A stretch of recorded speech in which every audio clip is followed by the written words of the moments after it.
Maayong gabi sa inyo nga tanan. Nay, una sa tanan, pasensyagin. Kung hindi ko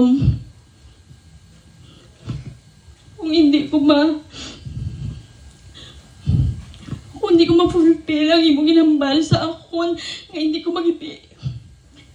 Kay kada magibi ko, hambal mo sa akon, at siya nga gahibi ka ni Haw. Nagahibi ako kay tungod palangga na ka.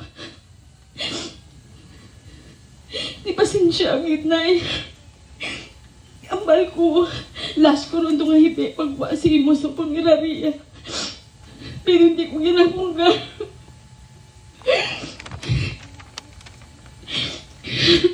Ito nga palangga, naging ka na. Una sa tanay, pasalamat ko sa opportunity nga ginhatag mo sa akon nga ginalagaan ta ka. Kay tungod man sina nga opportunity, nakita ko kung gaano ka ka-faithful.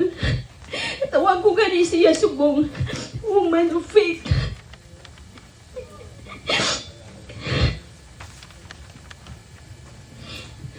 Kahit ito sa struggle, sa pagmasakit ya, halin sa umpisa, hasta matapos. Ako upod yan. Nakita ko kung wala gid ko kakita nga nagibisa. Wala man ko kakita nga napanghakunoy siya nga ba, Diyos ko. Nga ginhatag mo ni sa akon. Wala gid. Pinirang ginahambal. Tanan kita, ginagaan sa Ginoo sa paagi. O kung palagyan malang na tanan ni. Kay tanan kita, dira man makadto. Di siguro mo niyang ginhatag sa akong hingin mo, pero hindi ni siya parusa. Tuod yun. Si nanay ko, tama gid kabuot nga klase nanay. Hindi siya mabugat alagaan. Kaya hindi siya gapaalaga. Wala siya gapangakid. Wala siya gasinuplada. Mamag-an man sa akon. Ang pag-alaga siya sa amon. Ang pag-alaga siya. Wala siya ga-demand. Nabugtuan siya sa ginhawa. Nga Ginoo.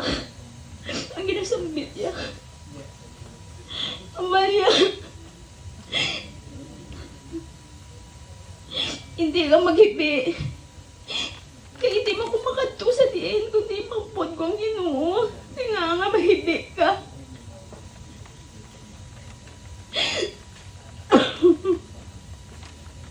Nay, thank you, Nay, sa opportunity na ginhatag mo sa ako.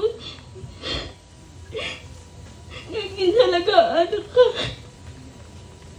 Wala gid ko nagareklamo kay wala may makita nga gareklamo ka.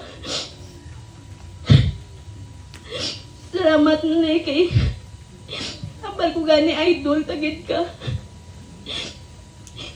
Kay siguro sa tanan nga nagmasakit nga nakita ko si nanay ko pinagid ka. Kay isog. Kay bisan away kay ko kita nga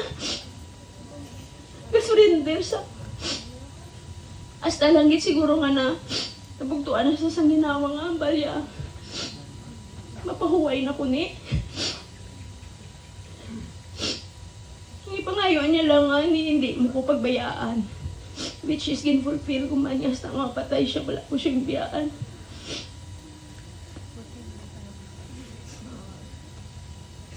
Nay, huway na si nanay.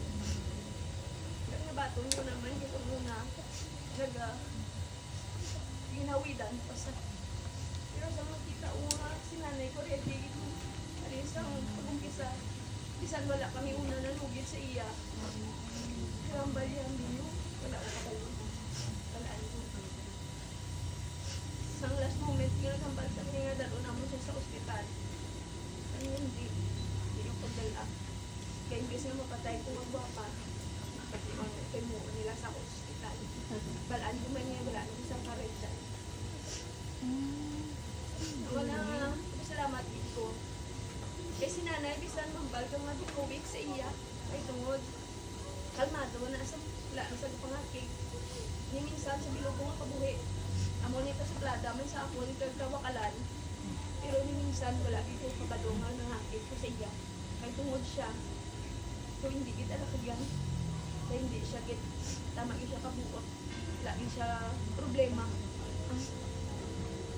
Amo lang na ginapasalamat gid kay si nanay ko. Nagalaan ko nga upo niya na ang Ginoo.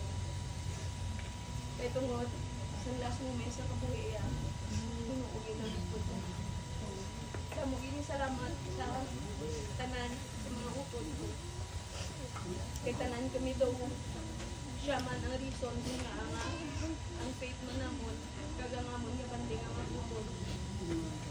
Tungod man sa iyo. Rest in peace na rin. But at least, hindi man ako palambal. Kaya mo kumanang ako nga amo ng lagyan pamangkot ko sa nay. Ano pa na gusto mo? Ang balya, wala na ko ni gusto. Kaya ang tanan, ginhatag niyo na sa ako. Kaya mo lang yung salamat ko kay ang balya. Kung kukuhaon ko sa Ginoo, gusto ko nga kuhaon niyo ko dayon. Hindi ko gusto nga mag-suffer ka mo. Kaya hindi man ko gusto nga mag-suffer ako. Which is, pinapasalamat ko kay Gingrad, sa Ginoo ang prayer. Nung nagtulog lang sa. Mula nga, God bless, God.